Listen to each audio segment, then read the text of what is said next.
Directora General Senior de FTI Consulting y líder de la práctica de energía, potencia y productos de América Latina, quien trae la conferencia Latinoamérica en la carrera por el hidrógeno entre Europa y Estados Unidos. Bienvenida.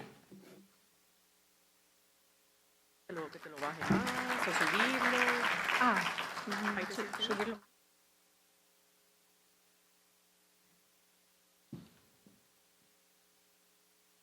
Muy buenas tardes. Se empieza a hacer difícil, yo creo, el mantener un poco la atención. Llevamos un maratón. La suerte es que es un maratón excepcional. Comparto las palabras de Rosa, de que he disfrutado muchísimo toda la mañana. Así que empiezo dando las gracias a Andy y a Naturgas. Karen, muchas gracias por la invitación y felicidades por este súper congreso. El nivel de energía es increíble. Trabajo en FTI Consulting, es una firma de consultoría global. Cotizamos en la Bolsa de Nueva York, cosa que es un poco rara, pero nos implica unas cuestiones de transparencia muy importantes que a mí personalmente me gustan. Somos unos 8.000 empleados y trabajamos literalmente en todo el mundo.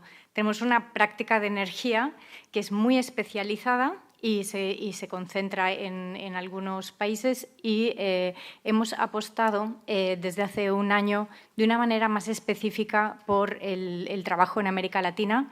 Es la misión que me han encargado y con mucho gusto la estoy ejerciendo. Ya había trabajado, lógicamente, mucho en América Latina, pero desde hace un año estoy enfocada directamente en la región.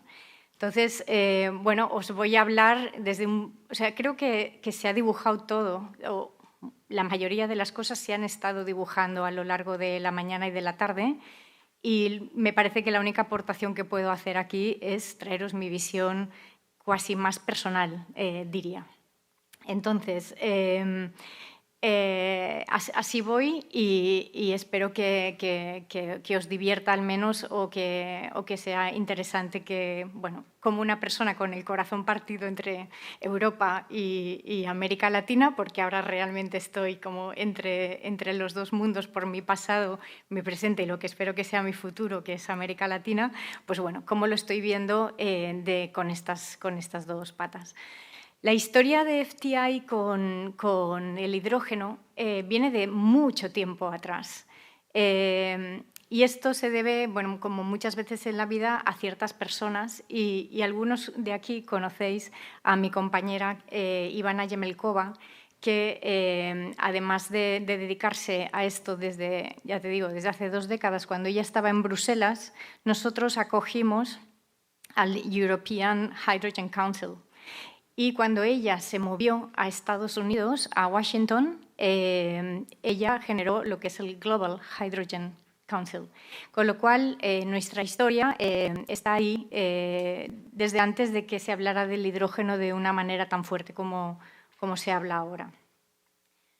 Entonces, vamos allá. Lo primero es que creo que queda claro que el hidrógeno verde va a ser parte de la ecuación de la transición energética. Y esto, que a lo mejor ahora vemos de una manera bastante clara, no era tan clara hace unos años y todos los que estamos aquí hemos vivido los cambios. Esta gráfica de la izquierda, que es tan sencilla y que hemos visto tantísimas veces, para mí es la que mejor dibuja lo que es el reto que tenemos por delante. O sea, nosotros nunca hemos mejorado el nivel de emisiones de gases de efecto invernadero, nunca. Solamente la anomalía que vemos allí es la pandemia y, como veis, la curva, el nivel de pendiente que necesitamos para llegar al net zero en 2050 significa que tendríamos que tener una pandemia cada año. Ya, pero, o sea, esto es lo primero que hablamos con nuestro equipo cuando alguien se incorpora, es, bueno, vamos a ver qué es esto de la transición energética. O sea, el reto no es que sea importante, es que es descomunal, ¿no? Entonces, cuando nosotros nos sentamos con gobiernos, con empresas y vemos los planes de descarbonización, lo que vemos al final del día es que prácticamente no son materializables. Y eso es algo que políticamente no creo que se vaya a aceptar. Los gobiernos, y hablo mucho también por los gobiernos europeos, siguen planteando planes no materializables y luego no han tenido en cuenta que al final solamente va a suceder si hay un usuario final que va a adoptar esa medida. Entonces, vemos, y estamos aquí hablando mucho de la relación entre Alemania y Colombia. En Alemania, no sé si habéis visto, hace unas semanas el gobierno de coalición se puso en cuestión por la cuestión de la adopción de las bombas de calor. Entonces, cuando esto fue artículos en la revista Político, etcétera, en Bruselas, de decir, bueno, ¿qué está pasando aquí? Pues que los usuarios al final se plantan, porque claro, si les estás diciendo que tienen que invertir del orden de 20.000 euros en instalar una bomba, levantar todo el suelo de su casa para meter tubos de agua de baja temperatura, etcétera, etcétera, pues entonces las cosas empiezan a ponerse difíciles. Eso, y desde mi punto de vista, todo lo que ha sido la pospandemia y la guerra de Ucrania, porque son dos efectos que se dieron muy cerca en el tiempo, pero donde Europa empezó a vivir una tensión bestial entre la oferta y la demanda fue en la reacción pospandemia. Entonces, estas dos realidades de decir, oye, una volatilidad de precios energéticos, aparece de nuevo el fantasma de la seguridad de suministro que hablaremos, junto con una realidad de que los planes no se están materializando. Esto al final creo que ha abierto de nuevo la discusión sobre la transición energética mirándola más desde un punto de vista de energía final en su conjunto y no solamente desde un punto de vista de voy a descarbonizar el mix eléctrico. Y eso me parece que ha ayudado mucho a que hoy estemos teniendo aquí en la ecuación el hidrógeno de una manera muy clara. Este congreso, que me encanta que se llame y que esté enfocado a hidrógeno y a eficiencia energética, bueno, la eficiencia energética representa también una parte muy importante. Hoy Francisco de Irena nos estaba diciendo que las inversiones van a ser tan o más relevantes.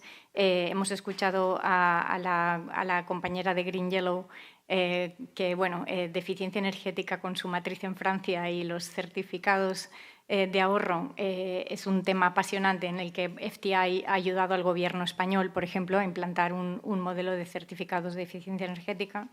Yo creo que son dos temas fundamentales, por eso me encanta que aquí se haya abordado de esta manera. Entonces,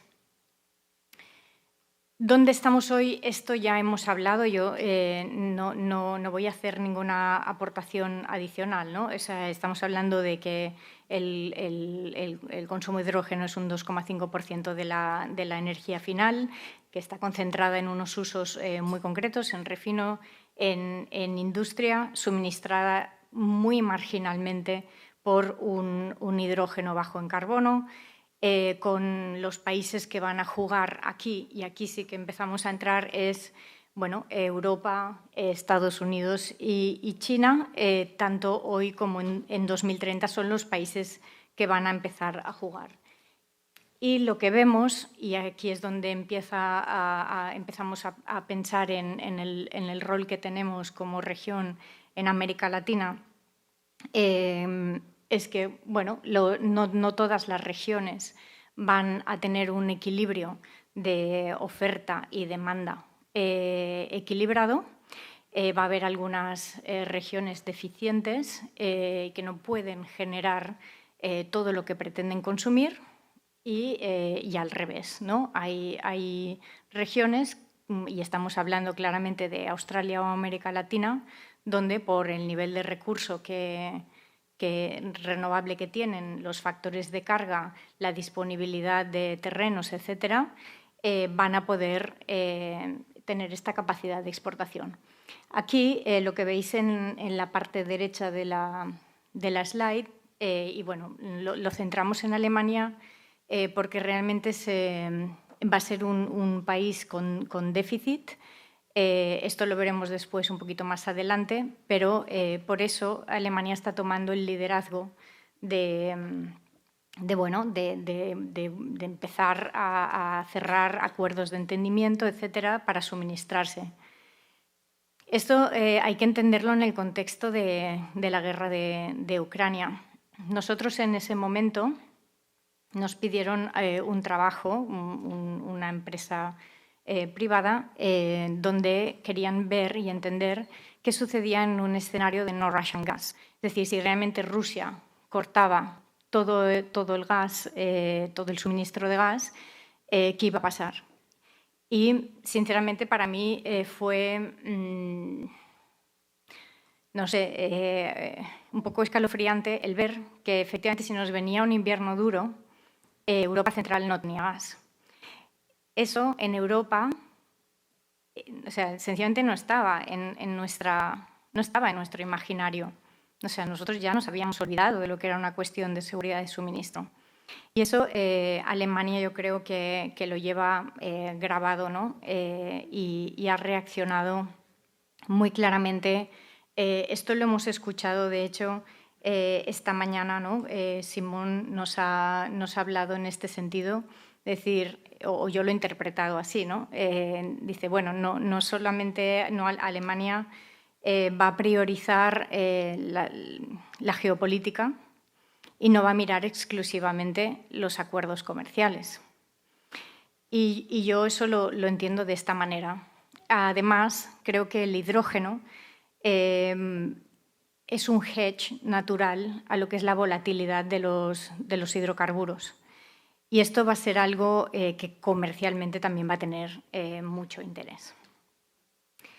Entonces, aquí vamos, ¿no? En que tenemos opciones. Francisco nos ha puesto esta gráfica esta mañana de IRENA, donde, bueno, vamos a ver los juegos. Todo esto os van a pasar la presentación y tenéis todos los links porque intentamos ser bastante ordenados y casi todo es información pública, ¿vale? Pero si os puede ser útil. Aquí la cuestión está en que entre Australia y América Latina pueden jugar el 50% de las exportaciones. Y yo creo que América Latina se está poniendo a ello. O sea, al final estamos viendo del orden de 150 proyectos operativos muy pocos y muchos proyectos en desarrollo, pero bueno, esto es realidad en América Latina y es realidad en toda Europa. O sea, cuando nosotros empezamos a trabajar hace unos cuantos años ya, de hecho, vinculado y en torno al 2019-2020, estábamos ya haciendo estudios muy intensos para utilities que en España precisamente querían entrar porque, claro, el recurso renovable es muy fuerte y España se estaba posicionando como un hub, claro, de producción de hidrógeno.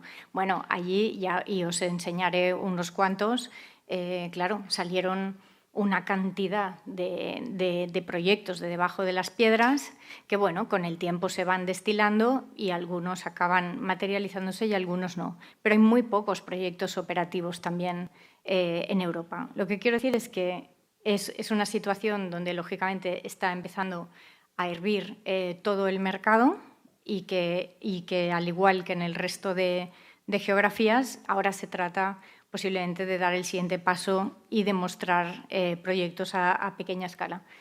El caso es que aquí están. Desde luego hay 4 países que están despuntando, no estoy descubriendo nada. Hemos oído a Luz Estela, como nos ha hablado de las relaciones con Colombia, con distintos países. Aquí hemos traído la colaboración que se había firmado con Alemania. Y después tenemos posiciones como la de Brasil, Chile o Uruguay. Aquí, esto también lo conocéis. Yo os traslado lo que nosotros, como la suerte que tenemos los consultores es que trabajamos con muchos clientes y en distintas jurisdicciones. Y yo creo que esto puede ayudar a la visión de Colombia. Y es que, por ejemplo, cuando nos sentamos con Brasil, Y esto Rosa lo ha estado apuntando ahora con las cuestiones, por ejemplo, de biomasa. O sea, la conversación con los agentes en Brasil es: Europa nos está imponiendo una serie de, ¿sabes? Una serie de requisitos, ¿no? Y una serie de criterios que en el fondo no comparten, porque hay otra manera de hacer, ¿no? Y eso en el campo de la biomasa es muy claro en Brasil.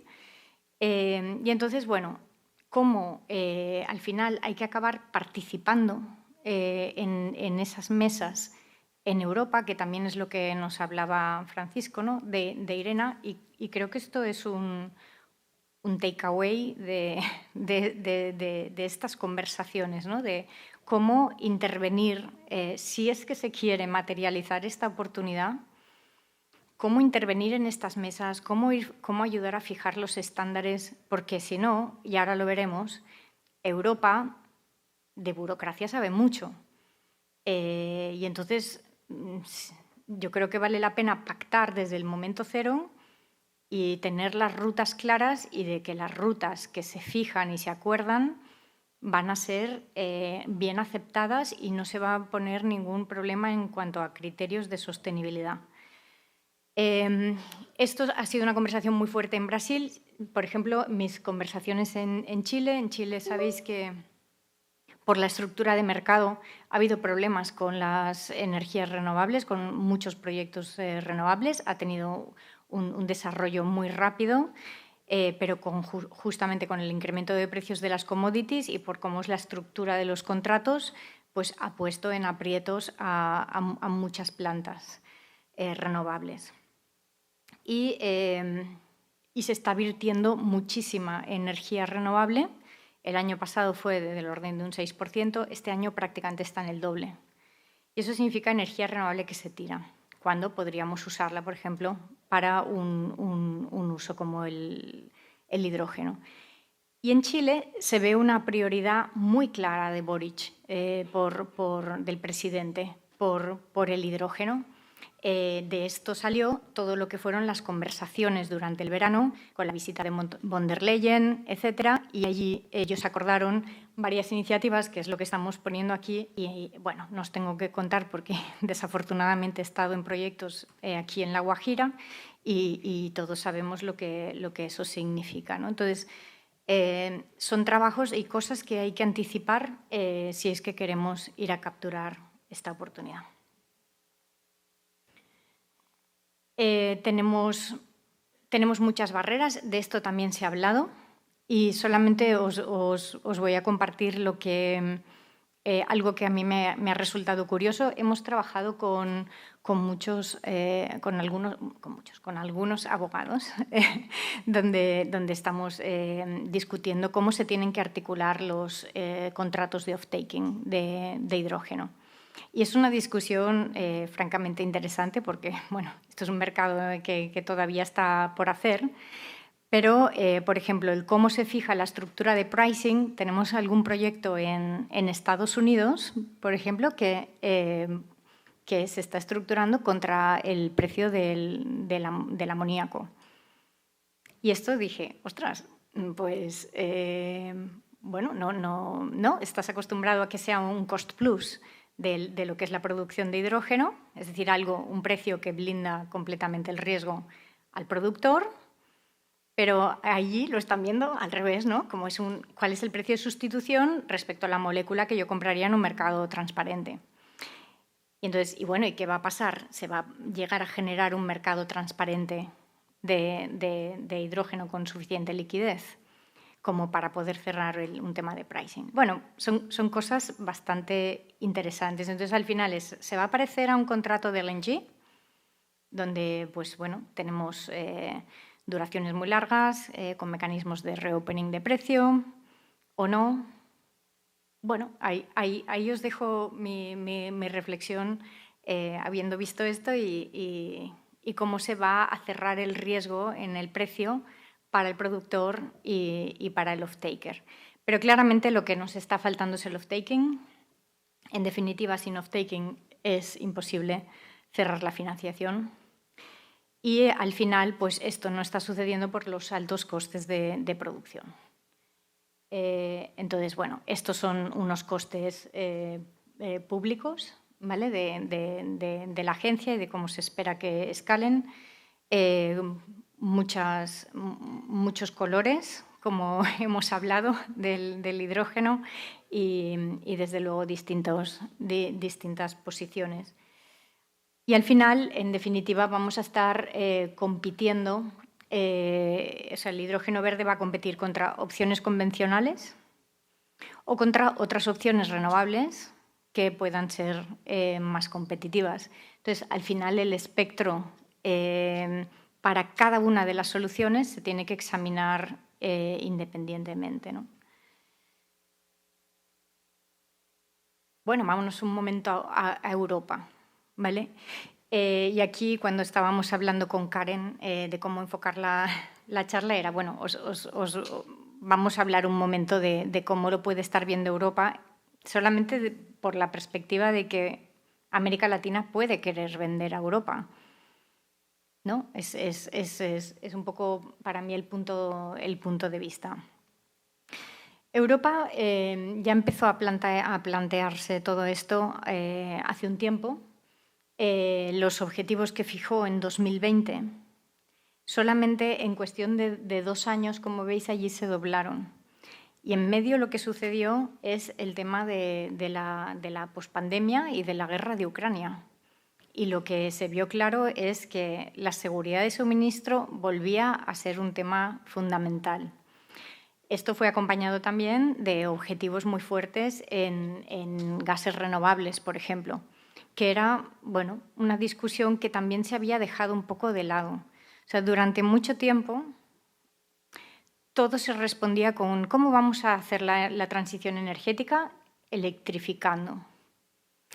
Esa ha sido la respuesta durante muchos años, pero yo creo que ahora es mucho más interesante y mucho más real. Y solamente vamos a poder hacer esto si incorporamos gases renovables, biofuels, todo.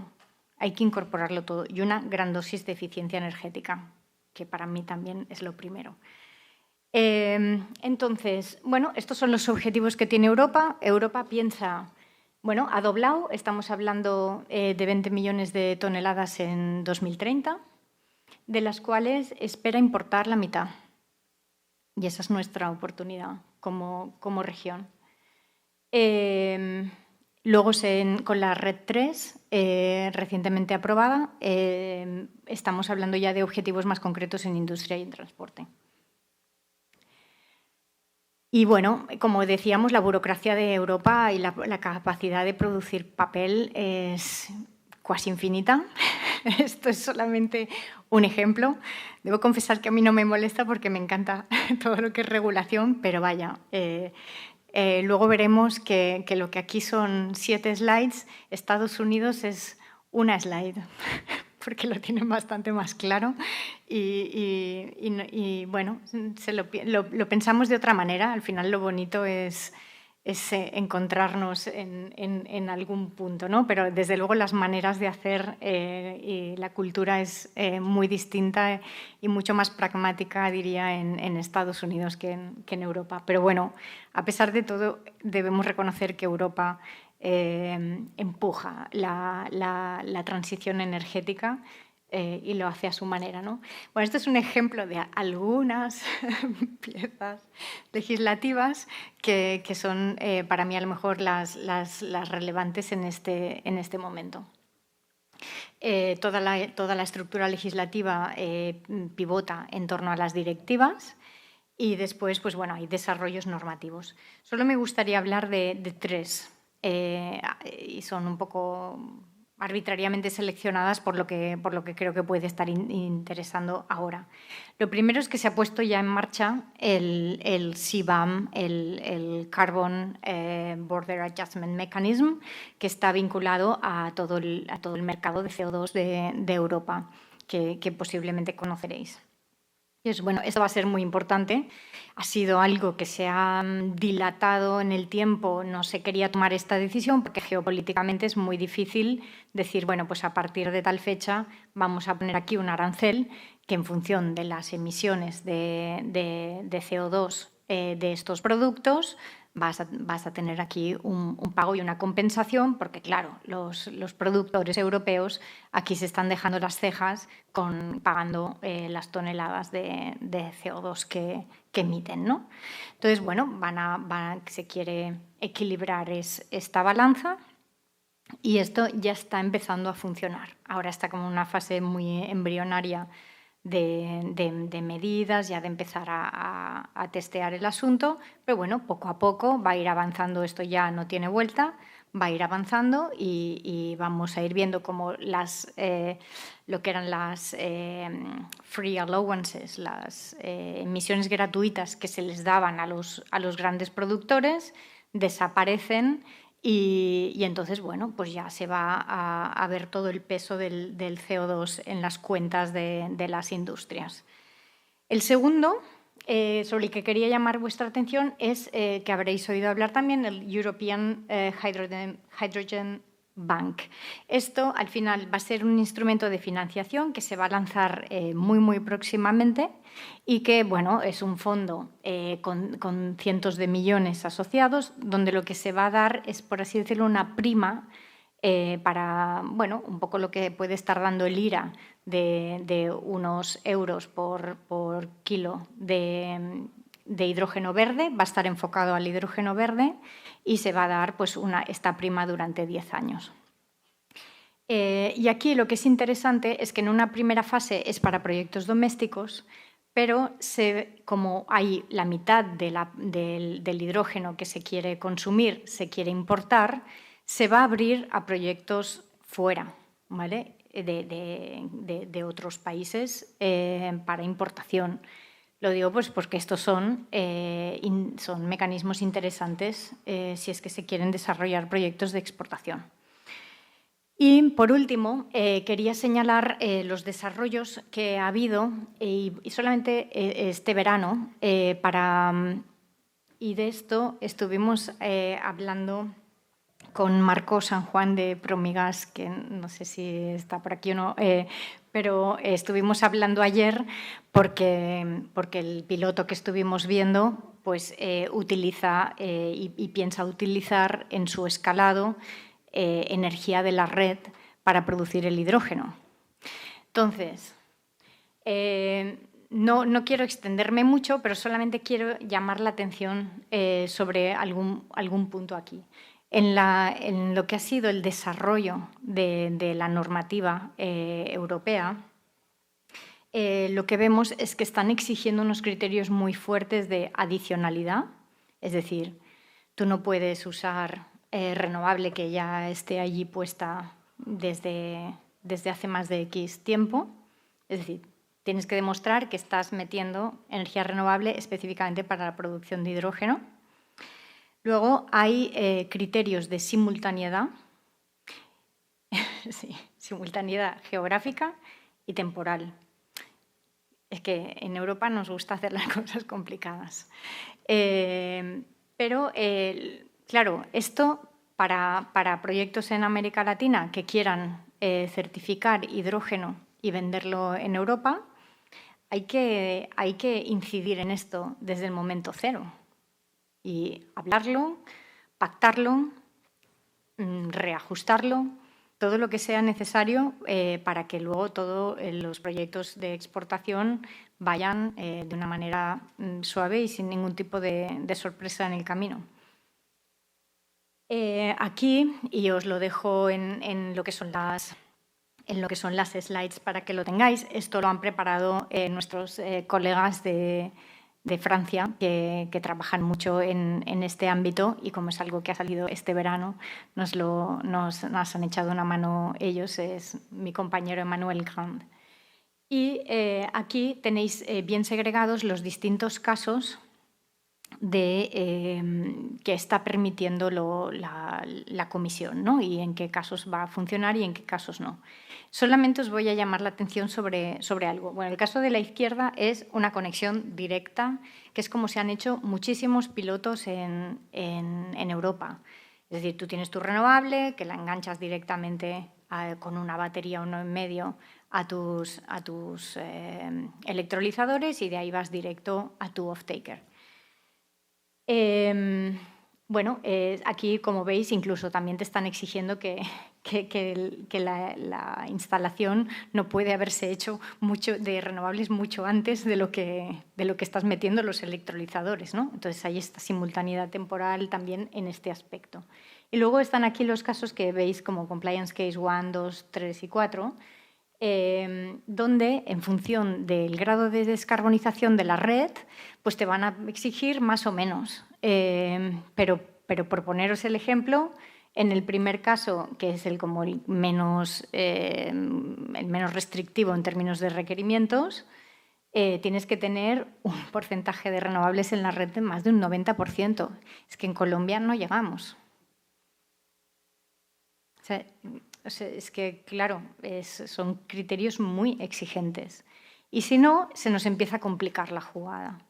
Y entonces tienes que empezar a demostrar la simultaneidad de que en el momento en el que había viento estabas produciendo la molécula de hidrógeno. Bien, entonces, solamente lo traigo, pues, bueno, como también una reflexión personal de que, bueno, esto se tiene que mirar para que no genere un problema. Lógicamente, también toda la parte de certificación de la que hemos estado oyendo, Rosa, justo nos has comentado, también hemos escuchado de Francisco de Irena, es muy importante. Y en Europa está muy fragmentado ahora el cómo se está estructurando todas las garantías de origen y todos los certificados. Es que son mundos que se hablan y no se hablan, donde tú tienes una garantía de origen para electricidad renovable, pero tienes otra garantía de origen distinta para biogás, para biometano, para hidrógeno, para... Entonces, y al final tienes también certificados de eficiencia energética. Y al final dices, bueno, ¿vamos a tener que unificar todos estos mundos? Mi visión claramente es que sí, porque al final estamos hablando de abatimiento de carbono. Pero estamos lejos, estamos lejos, y Rosa solo nos ha puesto unos apuntes de lo complejo que es esto y la cantidad de decisiones que hay que tomar en cada uno de los pasos para hacer esto. Pero ahí tendríamos que intentar converger más bien antes que después, porque al final esto ayuda a que todas las soluciones jueguen de una manera transparente contra un objetivo común, que es abatimiento de CO2, y que todos midamos las cosas de la misma manera y, a ser posible, incorporando todos los criterios de circularidad que cada vez van a ser más importantes. Aquí os dejo estas slides de detalle. Y voy a hacer un punto sobre España rápido y luego un punto sobre US muy rápido. Bueno, en España esto fue el boom. Claro, no sé cómo transmitiros esto, pero de repente fue la fiebre del hidrógeno, y estamos hablando de finales de 2019. Pero me acuerdo perfectamente de tantos clientes empezando a hablarnos en serio, ¿no?, de hidrógeno. Se habían planteado objetivos de 4 gigas. Los proyectos que se estaban planteando ya en ese momento superaban esto, pero con creces. O sea, era realmente un tema que interesó muchísimo.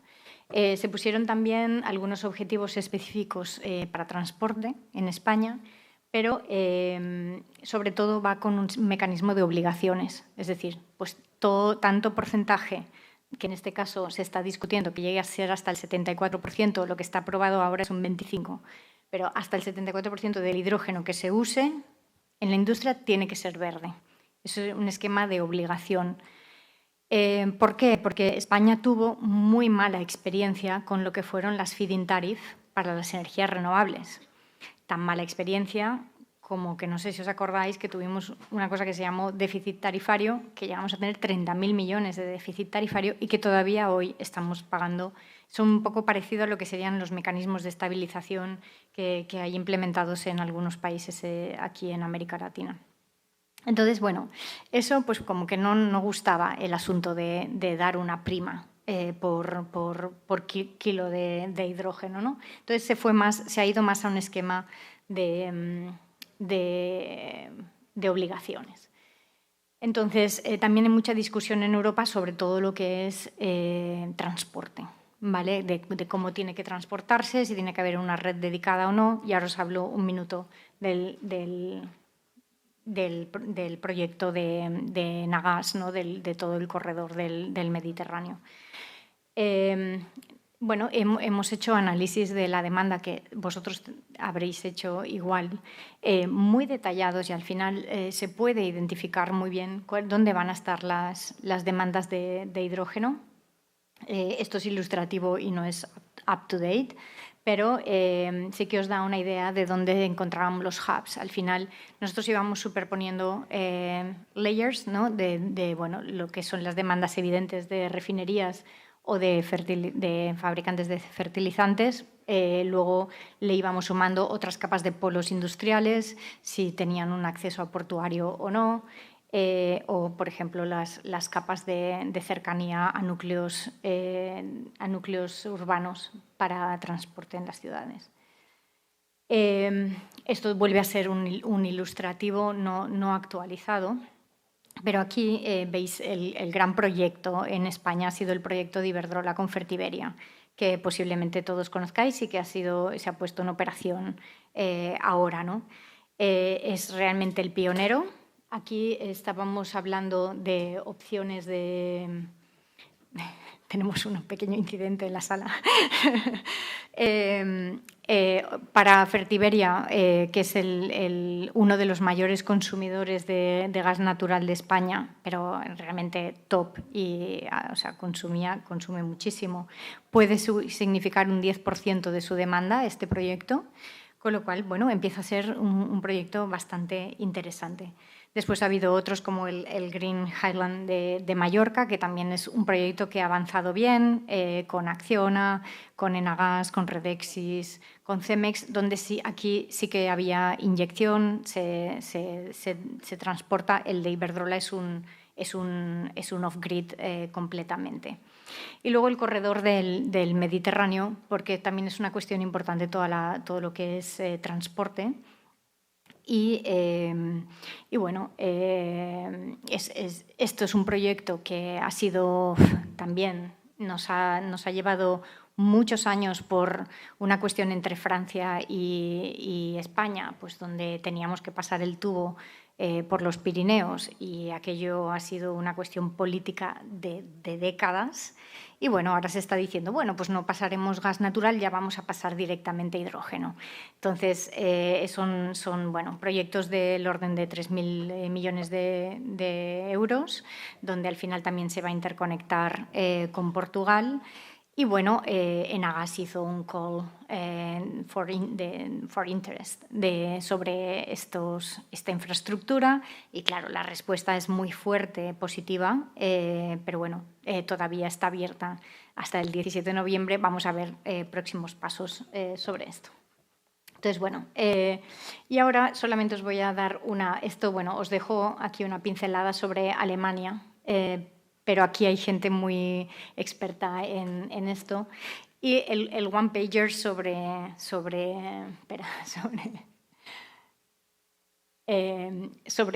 Estados Unidos, que es lo que yo digo, que es un pragmatic approach. Esto lo hemos visto también en presentaciones anteriores. Al final, los objetivos son muy claros, y aquí hay los dos grandes esquemas que están conviviendo son el IRA y el recientemente anunciado, ¿no? Sobre el Infrastructure Bill, que de apoyo directo son 7.000 millones, pero como nos decía Rosa, pues esto puede generar hasta 40.000 millones de inversión. Y lo interesante para mí es cómo está planteado, porque al final se ocupa de asegurar que todo el esquema de off-taking está bien integrado en esta ayuda y ha comprometido este off-taking, que es lo que posiblemente falta en Europa. Pero aquí, bueno, las directrices son muy claras, vemos mucho interés de muchos players y al final esto es una batalla, por eso Europa está lanzando ahora el banco, etcétera. Bueno, es una guerra que mientras sea para descarbonizar nos gusta verla. Y bueno, en este punto, y esta era mi reflexión, pues no sé, casi personal, ¿no? Es, bueno, América Latina lo tiene todo para hacerlo.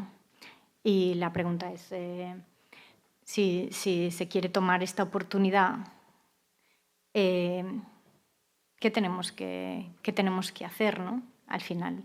O sea, la oportunidad está ahí, las capacidades están ahí. Hay este movimiento. A lo mejor la percepción es que tendríamos que cerrar la ambición sobre una hoja, no voy a decir hoja de ruta porque hemos estado discutiendo en la comida que esta palabra no nos gusta, estas expresiones tan de ya no queremos esto, queremos cosas pragmáticas y queremos cosas concretas. Y eso significa remangarse mucho ahora, pensar, tener una visión.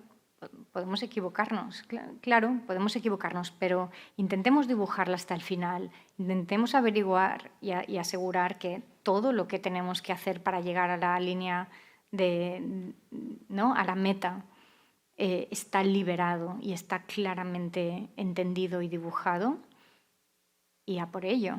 O sea, es una cuestión de claridad también política que a veces pues, falta, y por eso en ese momento es donde la industria tiene que tomar el liderazgo. Y yo creo que aquí se está hablando de esto y ojalá se concreten planes que se puedan empezar ya a materializar en el corto plazo. Pues ahí va el reto no menor. Muchas gracias y estamos en la conversación para lo que queráis y lo que podamos ayudar.